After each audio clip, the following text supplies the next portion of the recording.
नमस्कार. नीतिस्पंदन या चॅनलमध्ये आपले सहर्ष स्वागत आहे. आज आपण पाहणार आहोत श्री रामनवमी विषयी विशेष अशी माहिती. यावर्षी श्री रामनवमी 26 मार्च गुरुवारी 2026 रोजी आहे. श्री रामनवमी सर्वार्थ सिद्धी योगा आणि रवी योगाच्या अद्भुत संयोगासह येत आहे. एवढेच नाही तर गुरुवारचा योग सुद्धा जुळून आला आहे. ज्योतिषीय शास्त्रानुसार जेव्हा हे 3 शक्तिशाली योग एकत्र येतात तेव्हा केलेले कोणतेही शुभ कार्य, पूजा, संकल्प हा अक्षय फल देणारा ठरतो. साक्षात श्री सूर्यनारायण देव हे कुलभूषण श्री रामांचे स्वागत करण्यासाठी सज्ज झाले आहेत. श्री हरी विष्णूंची कृपा व प्रभू श्री रामचंद्रांची कृपा व आशीर्वाद मिळवण्यासाठी हा दिवस अत्यंत प्रभावी आहे. अडकलेली कामे मार्गी लावण्यासाठी, नवीन कार्याचा श्री गणेशा करण्यासाठी आणि आयुष्यात सकारात्मकतेचा प्रकाश पसरवण्यासाठी हा दिवस सिद्ध मुहूर्त ठरणार आहे. पंचांगानुसार श्री रामनवमी गुरुवार 26 मार्च 2026 ला साजरी केली जाणार आहे. स्मार्त परंपरेनुसार मुख्य उत्सव हा 26 मार्च रोजी आहे. मात्र वैष्णव भक्त 27 मार्च रोजी श्री रामनवमी साजरी करू शकतात. नवमीची तिथी सुरू होत आहे 26 मार्चला सकाळी 11:48 आणि ही तिथी समाप्त होणार आहे 27 मार्च रोजी सकाळी 10:06. त्यामुळे मध्याह्न मुहूर्त सर्वात शुभ मुहूर्त 26 मार्च 2026 रोजी असणार आहे. सकाळी 11:31 पासून ते दुपारी 1:58 पर्यंत तब्बल 2 तास 27 मिनिटांचा कालावधी सर्वात शुभ मुहूर्त मानला जातोय. सोबतच मध्यम मुहूर्त म्हणजेच प्रभू श्री रामचंद्रांच्या जन्माचा क्षण दुपारी 12:44 पर्यंत साजरा करण्यात येणार आहे. या काळात राम जन्मोत्सव व पूजा आणि जप केले जाऊ शकतात. या काळात केलेली पूजा ही दुप्पट फळ देणारी मानली गेली आहे.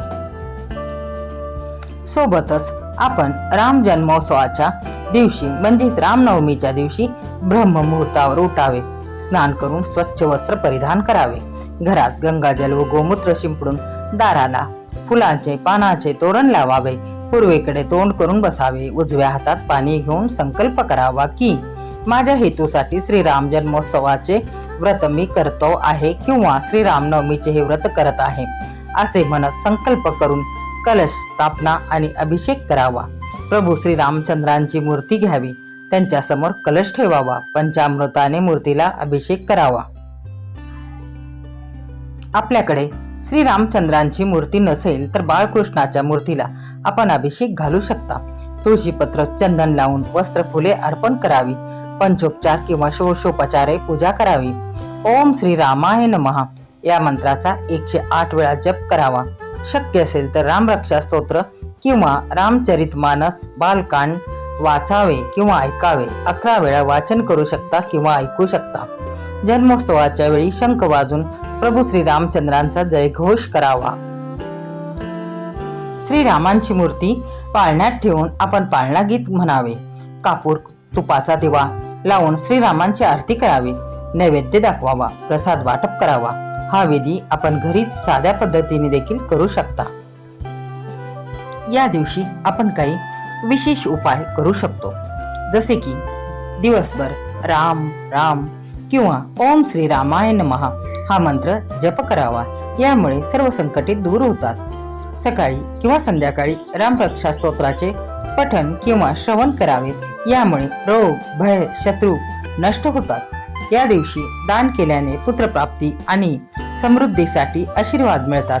एवढेच नाही तर आपण शुभ मुहूर्तावर किंवा जन्म मुहूर्तावर प्रभू श्री रामचंद्रांचा पाळणा हलवल्याने संतान सुखाची प्राप्ती होते. या दिवशी रामचरितमानस मधील बालकांड ऐकल्याने मन शांत होते आणि आयुष्यात यश येते. या दिवशी शक्य असल्यास निर्जला व्रत करावे. या दिवशी रामरक्षा स्तोत्राचे पठण करावे. प्रभू श्री रामचंद्रांना पिवळी फुले आणि चंदन अर्पण करावे. ओम रामचंद्राय नमः या मंत्राचा 108 वेळा जप करावा. यामुळे घराची भरभराट होते. धन समृद्धी प्राप्त होते. विशेष उपाय: तुळशी पत्रासह प्रभू श्री रामचंद्रांच्या 1008 नावांचा जप करावा. यामुळे आरोग्य प्राप्ती होते. या दिवशी श्री हनुमान चालिसाचे पठण किंवा श्रवण केल्याने शत्रूंचा नाश होतो. या दिवशी वादविवाद, भांडणे करू नये, खोटे बोलू नये. या दिवशी आणि आयुष्यात नेहमी प्रभू श्रीरामांचे आदर्श डोळ्यासमोर ठेवून कार्य करावे. यामुळे आपल्या घरात आनंद, शांती आणि समृद्धी येते. श्री रामनवमी हे व्रत उपवास, शरीर व मन शुद्धीसाठी केले जाते.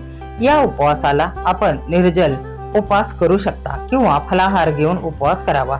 नाही तर साबुदाणा, वरई, बटाटे, फळे, दूध खाऊ शकता. मीठ खाणे टाळावे. या दिवशी अन्नदान अवश्य करावे.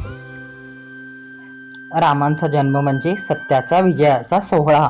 चैत्र मासाची ती रम्य दुपार आणि आनंदाचा हा सुंदर मळा. मुखात रामांचे नाम असावे, हृदयात त्यांचे स्थान असावे. संकटावर मात करायला श्रीरामांचेच रूप ध्यानी असावे. जगभरातील सर्व बांधव आणि भगिनींना राम जन्माच्या अनेक शुभेच्छा. धन्यवाद.